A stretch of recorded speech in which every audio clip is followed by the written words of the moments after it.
ที่นอน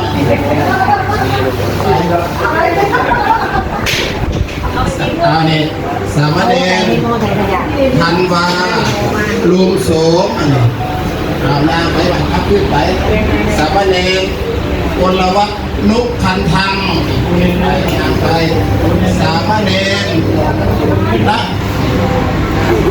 นรันพบสุขคำพาไป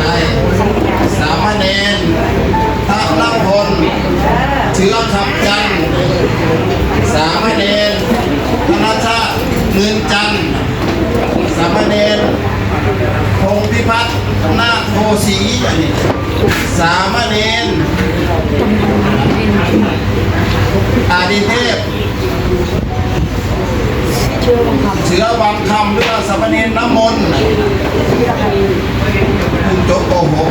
มาต่อมอหนึ่งตัววันนี้ช่วงเดี๋ยววงที่สองเป็นวงมา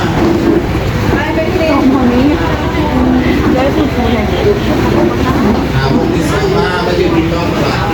จะถามเป็นคนหน้าผมมาได้จังไรเด้อถามเป็นคนหน้าผมมาเด้อสามเณรที่สิบคนเชื้อคำพจน์อยู่ม .6 สามเณรกำมนาตตะโมนอยู่ม .3 โคราชสามเณรตระชุมหาอยู่ม .4 สามเณรนัฐกิจธรรมชาติอยู่ม .1 สามเณรศิริวัฒน์โรงอารักษ์ม .1 สามเณรกิติศักดิ์ศรีตาหาม .1 สามเณรอภิรมย์พันดีทันพาณิชย์ม .3 วงต่อไปเชื่อว่าายายปราณีจุมแพง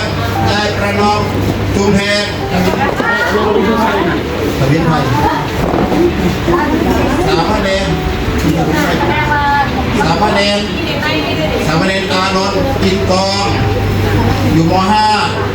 สามเณรพีรพัฒน์อภัยพิพัฒน์อยู่ม .6 สามเณรกฤษดาแสงวิเศษม .4 สามเณรปฏิภาณทิศแดงม .6 สามเณรธีรชัยเงินอาจเรียนปริญญาพระครูส่งเรียนสามเณรรัตวัฒน์ลาวงเกิดม .3 สามเณรเมธวิทย์หนูมาม .6 วงต่อไปใส่ใจคุณทำไมเนี่ยพอบอกแล้วบริเวณคณะพุทธเถรสามัคคีสิ่งศักดิ์สิทธิ์ทั้งหลายจงรับรู้รับทราบวันนี้วันพุธที่10 มิถุนายน 2569 เป็นวันครบรอบวันคล้ายวันเกิดยายปราณีจุมแพงอายุ70 ปี101วันคล้ายวันเกิดยายแม่ประนอมทวินไพร70 ปีจากอำเภอเมือง101เขาเป็นผู้แฝดกันในวันนี้ได้เป็นเจ้าภาพถวายผ้าไตรคนละไตรเป็นเจ้าภาพถวายก๋วยเตี๋ยวแล้วก็ไอศครีมในวันครบรอบวันคล้ายวันเกิดและก็น้ำดื่มอีก100 โหลในวันนี้นิมนต์พระภิกษุสามเณรฉลองศรัทธาน้ำดื่ม100 โหลให้หมดในวันเดียวเลยวันที่16จึงถือโอกาสบอกกล่าวสิ่งศักดิ์สิทธิ์ทั้งหลายให้รับรู้รับทราบและมาอำนวยอวยชัยประทานพรให้ยายปราณีจุมแพงยายประนอมทวินภัยจงปราศจากทุกโศกโรคเป็นภัยทั้งหลายทั้งปวงอันตรายใดๆก็อย่าได้มากล้ำกายตั้งแต่บัดนี้เป็นต้นไปขึ้นชื่อว่ายากจนเข็นใจด้อยทรัพย์อปัญญาขออย่าได้เกิดอย่าได้มีแก่ยายปราณียายประนอม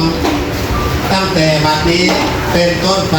ให้หายทุกข์หายโศกหายโรคหายภัยหายพยาธิโรคาคร ราะเขียนเป็นภัยหายไปทันทีเพราะวันเพราะเดือนเพราะปีเพราะวันขอให้เคลื่อนเพราะเดือนขอให้คลายเพราะปีไฟหายลักดับไปตั้งแต่วันนี้เป็นต้นไปด้วยเถิดสาธุแล้วมันวัดออกได้หลายเด้อแล้วมันวัดออกเด้อ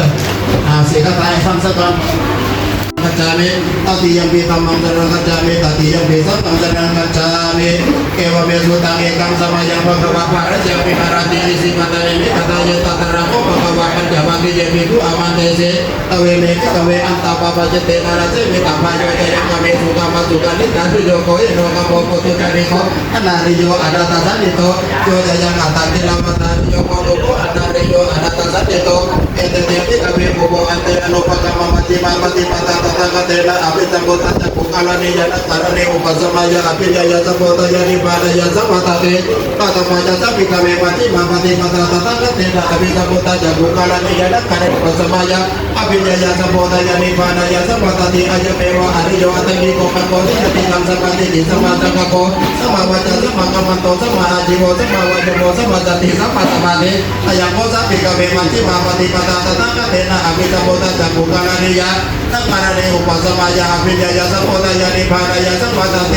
kita ko panapika betu kanya roto maria saja yo tansa jiwa tanase sakira kali roto jampo patiri sampo muti anarayo kita ko panapika betu kanya roto kami ni pati mata arya saja ayam mewa ariyo tadi koma koti jadi dam samati di sama sakapo sama waca sama kamanto sama jiwa sama wajah sama jati sama samati kita ko arya saja di meri ko bepo beru sute suta metu jampo kota patiyana kota pati panja kota pati meta kota pati aroko kota pati namo kita ko arya saja parijaya kime parijata time maha tapati me ayana time sati kata pati me sati kata time phave tapati me phave tati me itu me buberu sete tuta me tu jampo kota pati yana kota pati panja kota pati meta kota pati aroko kota pati ya wagi wanda me bika bagi me suja tu suarya satya suewan ki periwatan kawata sakarang ya nabu dan jara pasanana sini kita ngohosi ewa tabahan me kabe satya wa kero me samarake sabrama ke sabrama ya pacaya satya urut janu tarang sama sapati me sapoto panjandaji kato yomo me bika bagi me suja tu suarya satya su ewa ki periwatan kawata sakarang ya nabu dan jara pasanana suri sutang ngohosi atau me kabe satya wa kero me samarake sabrama ke sabrama ya pacaya satya wa prasaya anu tarang sama sapati me sapoto panjandaji jangan japane me tasenang utapati aku pame mikote ari mati baca tena tikane kuna poi tapo ata mana panja bagi yang ibu pagamato pasti tak papiranto ibasa bita pada poi kerja kerja pada yang sebonto pada berkiraja bita merangka baca kuku pagi yang kita udah tambang sama tadi roto namati pamati tena pagawata baca ilmu pati masa tamro satu kita pagawata pergian desi pakan ini kata yang terang dapat jangan pamati tangkap pati yang sama di dalam ramai dalam dewena sama di dalam ramai dalam kene di mana kasabe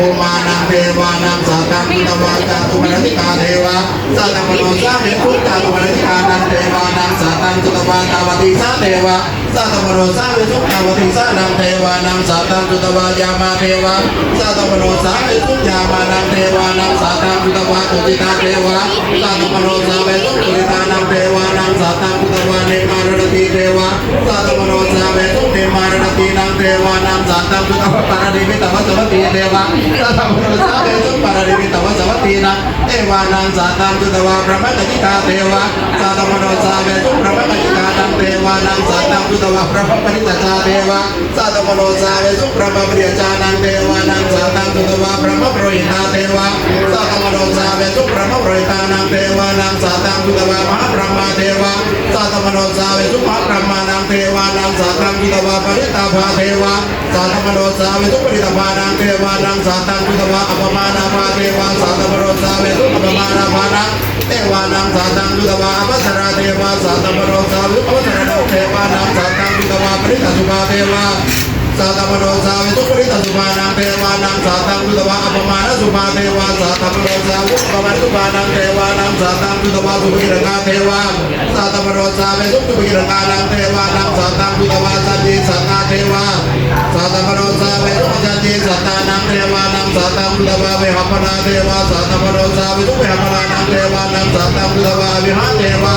สัตตมโนสาวิทุเวหนังเทวานังสัตตังพุทธวาอัตตาเทวาสัตตมโนสาวิทุอัตตานังเทวานังสัตตังพุทธวาสุตตะเทวาสัตตมโนสาวิทุสุตตะนังเทวานังสัตตังพุทธวาสุตตะเทวาสัตตมโนสาวิทุสุตตะนังเทวานังสัตตังพุทธวาอรุตกาเทวาสัตตมโนสาวิทุเอตัมภควตาภารติยังอิสิปตะเนตุกตายุตรังธรรมจักขังภวติตังอปฏิวัติยังสมเนนวะพระมเนนวะเทเวนะวะมาเนนวะพระพุทธวะเกณฑ์จิวาโลกัสสมิตเต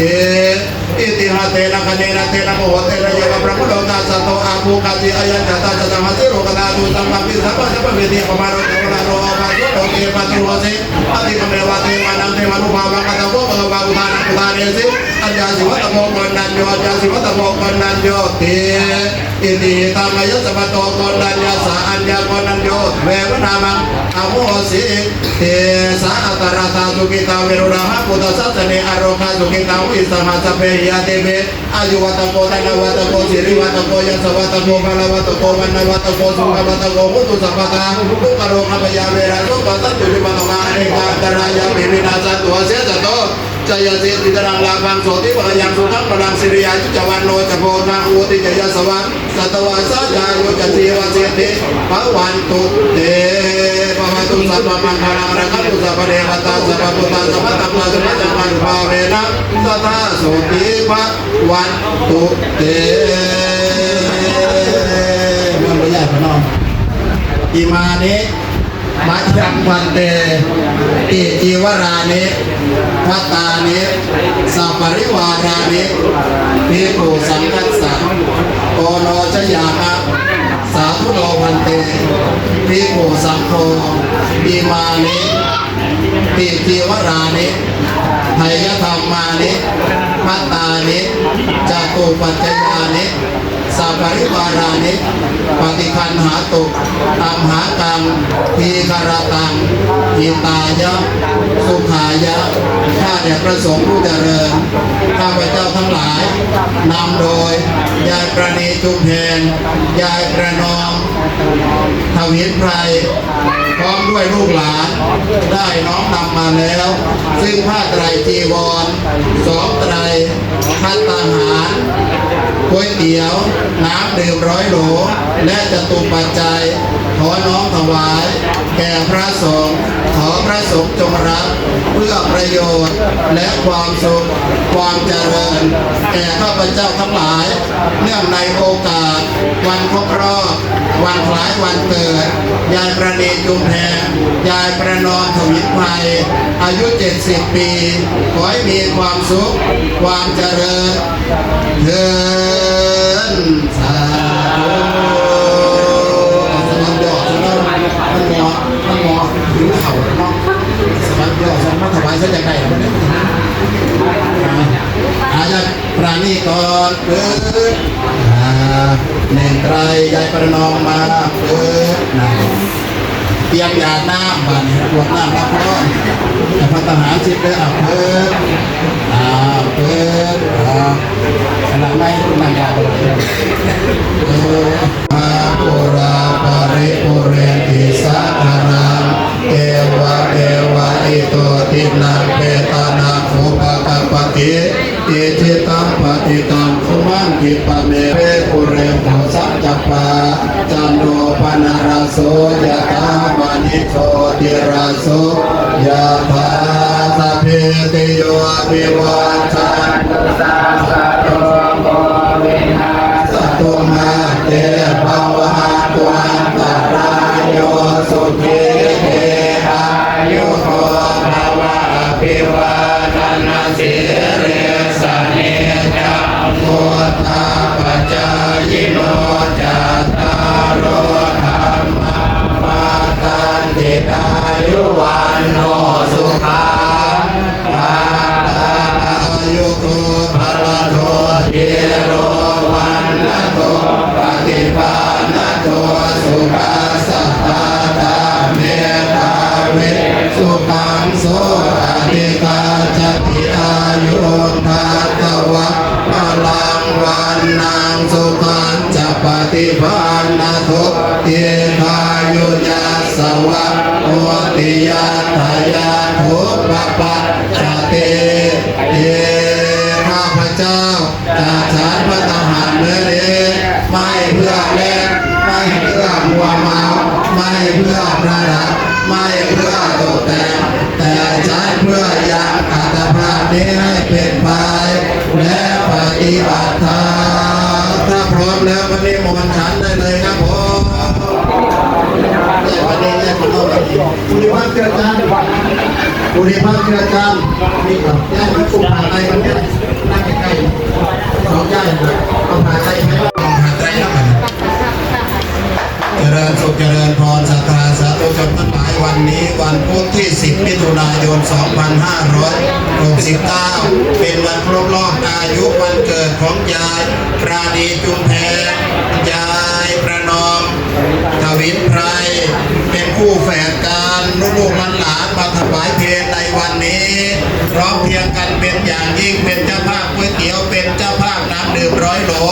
แล้วก็ถวายจตุปัจจัยด้วยตลอดถึงไอศครีมครบถ้วนสมบูรณ์บริบูรณ์จึงถือโอกาสบอกกล่าวให้ศรัทธาสาธุชนทั้งหลายได้ร่วมสาธุและอนุโมทนาในวันนี้โดยพร้อมเพรียงกัน